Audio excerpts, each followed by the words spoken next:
Hi good morning everyone, welcome back to Gruhini blogs Kannada. ಎಲ್ಲರೂ ಹೇಗಿದ್ದೀರಾ? I hope you all are good. So ನಾನಿಲ್ಲಿ morning ಟಿಫನ್ಗೆ ಮಸಾಲೆ ಅಕ್ಕಿ ರೊಟ್ಟಿ ಮಾಡ್ಕೊಳ್ಳೋಣ ಅಂತ ಬಂದಿದ್ದೀನಿ. ಸೊ ಇಲ್ಲಿ ನಾನು 3 ಕಪ್ ಆಗುವಷ್ಟು ಅಕ್ಕಿ ಹಿಟ್ಟು ಮತ್ತು 2 ಆನಿಯನ್ ಚಾಪ್ ಮಾಡಿ ಹಾಕ್ಕೊಂಡಿದ್ದೀನಿ. ಮತ್ತು ಸಬ್ಬಕ್ಕಿ ಸೊಪ್ಪು ಮತ್ತು ಕೊತ್ತಂಬರಿನ ಚಾಪ್ ಮಾಡಿ ಹಾಕ್ಕೊಂಡಿದ್ದೀನಿ ನಾನು. ಮತ್ತು ಇಲ್ಲಿ ಮೆಣಸಿನ್ಕಾಯಿ 5 ಮೆಣಸಿನ್ಕಾಯಿನ ರುಬ್ಬಿ ಹಾಕ್ಕೊಂಡಿದ್ದೀನಿ, ಯಾಕಂದರೆ ಬಾಯಿಗೆ ಸಿಕ್ಕಿದ್ರೆ ತುಂಬ ಖಾರ ಆಗುತ್ತೆ ಅಂತ ಹೇಳ್ಬಿಟ್ಟು. ಸೊ ಇಲ್ಲಿ ಜೀರಿಗೆ ಕೂಡ ಹಾಕ್ಕೊಂಡಿದ್ದೀನಿ. ರುಚಿಗೆ ತಕ್ಕಷ್ಟು ಉಪ್ಪು ಹಾಕ್ಕೊಳ್ತಾ ಇದ್ದೀನಿ. ಮತ್ತು 1 ಕ್ಯಾರೆಟ್ನ ನಾನು ತುರಿದು ಹಾಕ್ಕೊಂಡಿದ್ದೀನಿ ನಾನು ನೋಡಿ. ಮತ್ತು ಇಲ್ಲಿ ನಾನು ಚಟ್ನಿಗೆ ರೆಡಿ ಮಾಡ್ಕೊಂಡಿದ್ದೀನಿ. ಬೆಳ್ಳುಳ್ಳಿ, ಪುದೀನ, ಜೀರಿಗೆ, ಮೆಣಸಿನ್ಕಾಯಿನ ಎಣ್ಣೆಲಿ ಬಾಡಿಸ್ಕೊಂಡಿದ್ದೀನಿ. ಮತ್ತು ಸ್ವಲ್ಪ ನಾನು ಕಡಲೆ ತೊಗೊಂಡಿದ್ದೀನಿ, ತೆಂಗಿನಕಾಯಿ ಸ್ವಲ್ಪ, ರುಚಿಗೆ ತಕ್ಕಷ್ಟು ಉಪ್ಪು ಹಾಕ್ಕೊಂಡು ನೀರು ಹಾಕ್ಕೊಂಡು ನಾನು ಚಟ್ನಿ ಮಾಡ್ಕೊಳ್ತಾ ಇದ್ದೀನಿ. ಸೊ ತುಂಬ ನುಣ್ಣಗೆ ರುಬ್ಕೋಬೇಡಿ, ಸೊ ತರಿಯಾಗಿ ರುಬ್ಕೊಳ್ಳಿ, ಯಾಕಂದರೆ ಇದು ತೆಂಗಿನಕಾಯಿ ಚಟ್ನಿ ಆಗಿರೋದನ್ನ ತುಂಬ ನುಣ್ಣಗೆ ರುಬ್ಕೊಂಡ್ರೆ ನಮಗೆ ಟೇಸ್ಟ್ ಅಷ್ಟಾಗಿ ಬರೋದಿಲ್ಲ, ಅದು ರೊಟ್ಟಿಗೆ. ಸೊ ಸ್ವಲ್ಪ ತರಿ ಥರ ಇದ್ದರೆ ಚೆನ್ನಾಗಿರುತ್ತೆ ತಿನ್ನೋದಕ್ಕೂ ಕೂಡ, ರೊಟ್ಟಿ ಜೊತೇಲಿ. ನೋಡಿ ಇಷ್ಟು ಕನ್ಸಿಸ್ಟೆನ್ಸಿ ಸಾಕು. ಸೊ ನಾನಿಲ್ಲಿ ಚಟ್ನಿಗೆ ಒಗ್ಗರಣೆ ಕೊಟ್ಕೊಳ್ತಾ ಇದ್ದೀನಿ. ಸ್ವಲ್ಪ ಎಣ್ಣೆ ಹಾಕ್ಕೊಂಡು, ಸ್ವಲ್ಪ ಎಣ್ಣೆ ಕಾದ್ಮೇಲೆ ಅದಕ್ಕೆ ಸಾಸಿವೆ ಮತ್ತು ಕರಿಬೇವು ಹಾಕ್ಕೊಂಡು ನಾನು ಫ್ರೈ ಮಾಡ್ಕೊಳ್ತಾ ಇದ್ದೀನಿ. ನೋಡಿ, ಸಾಸಿವೆ ಚಿಟ್ಪಟ್ ಅಂದ ತಕ್ಷಣ ಕರಿಬೇವು ಹಾಕ್ಕೊಂಡು ನಾನು ಫ್ರೈ ಮಾಡ್ಕೊಂಡು ಸ್ಟವ್ ಆಫ್ ಮಾಡ್ಕೊಂಡ್ಬಿಡ್ತೀನಿ. ತುಂಬ ಫ್ರೈ ಆದರೆ ಆಮೇಲೆ ಅದು ತುಂಬ ಹೊತ್ತೋಗ್ಬಿಡುತ್ತೆ. ಜಸ್ಟ್ ಚಟ್ನಿಗೆ ಅಲ್ಪ ಚೆನ್ನಾಗಿರುತ್ತೆ ಹಾಗೆ ಮಾಡಿಕೊಂಡ್ರೆ. ಸ್ವಲ್ಪ ನೀರನ್ನ ಆ್ಯಡ್ ಮಾಡ್ಕೊಳ್ತಾ ಇದ್ದೀನಿ. ಜಾರಲ್ಲಿ ಇನ್ನೂ ಇತ್ತಲ್ಲ, ಸೊ ಅದಕ್ಕೆ ನಾನು ನೀರು ಹಾಕ್ಕೊಂಡು ಹಾಕ್ಕೊಳ್ತಾ ಇದ್ದೀನಿ. ಈ ಕಡೆ ಚಟ್ನಿ ರೆಡಿ ಆಗಿದೆ. ಸೊ ಈ ಕಡೆ ನಾನು ತವಾ ಇಡ್ತಾ ಇದ್ದೀನಿ ರೊಟ್ಟಿ ಮಾಡ್ಕೊಳ್ಳೋಣ ಅಂತ ಹೇಳಿಬಿಟ್ಟು. ಮಸಾಲೆ ಅಕ್ಕಿ ರೊಟ್ಟಿಗೆ ಕನ್ಸಿಸ್ಟೆನ್ಸಿ ಸ್ವಲ್ಪ ನೀರಾಗೆ ಇದ್ದರೆ ನಿಮಗೆ ತಟ್ಕೊಳಕ್ಕೆ ಚೆನ್ನಾಗಿರುತ್ತೆ. ಸೊ ನೀವು ಮಾಮೂಲಿ ಅಕ್ಕಿ ರೊಟ್ಟಿನ ಹೇಗೆ ಗಟ್ಟಿ ಮಾಡಿ ತಟ್ತಿರೋ ಆ ಥರ ಮಾಡಿದ್ರೆ ನಿಮಗೆ ಇಲ್ಲಿ ಚೆನ್ನಾಗಿ ಬರೋದಿಲ್ಲ. ಸೊ ಇದನ್ನು ಸ್ವಲ್ಪ ತೆಳ್ಳಗೆ ಮಾಡಿಕೊಂಡ್ರೆ ಚೆನ್ನಾಗಿರುತ್ತೆ. ನೋಡಿ, ನಾನು ಈ ಕನ್ಸಿಸ್ಟೆನ್ಸಿಲಿ ನಾನು ಕಲಿಸ್ಕೊಳ್ತಾ ಇದ್ದೀನಿ.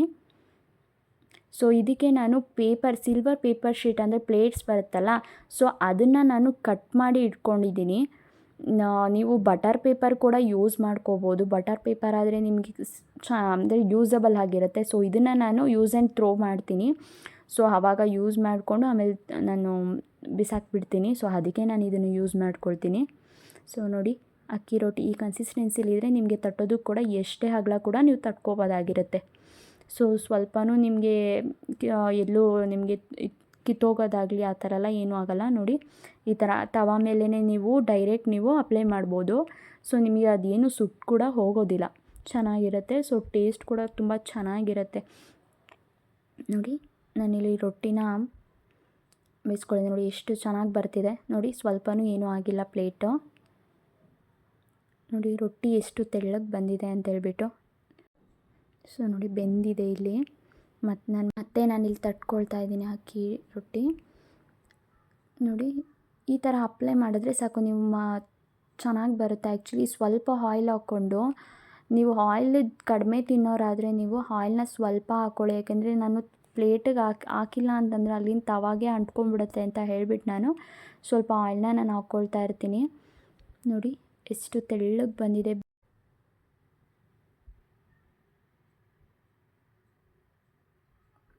ಸೊ ನೀವಿಲ್ಲಿ ಆ ತವಾ ಮೇಲೆ ರೊಟ್ಟಿ ಹಾಕ್ಕೊಂಡ್ಮೇಲೆ ನೀವು ಹೈ ಫ್ಲೇಮಲ್ಲಿ ಇಟ್ಕೊಳ್ಳಿ. ನೋಡಿ ಚೆನ್ನಾಗಿ ಬಂದಿದೆ.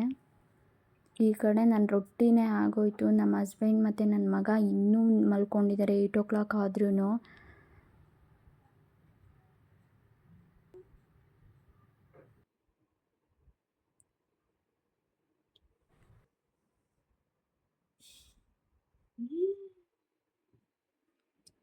ನಾನಿಲ್ಲಿ ರೊಟ್ಟಿ ಮಾಡ್ಕೊಳ್ತಾ ಇದ್ದೀನಿ. ನನ್ನ ಮಗನ ತಂದು ಫ್ರಿಜ್ ಮೇಲೆ ಕೂರಿಸ್ಬಿಟ್ಟು ಹೋಗ್ಬಿಟ್ಟಿದ್ದಾರೆ ನಮ್ಮ ಹಸ್ಬೆಂಡು, ತರಲೆ ಮಾಡ್ತಿದ್ದಾನೆ ಜಾಸ್ತಿ ಅಂತ ಹೇಳಿಬಿಟ್ಟು.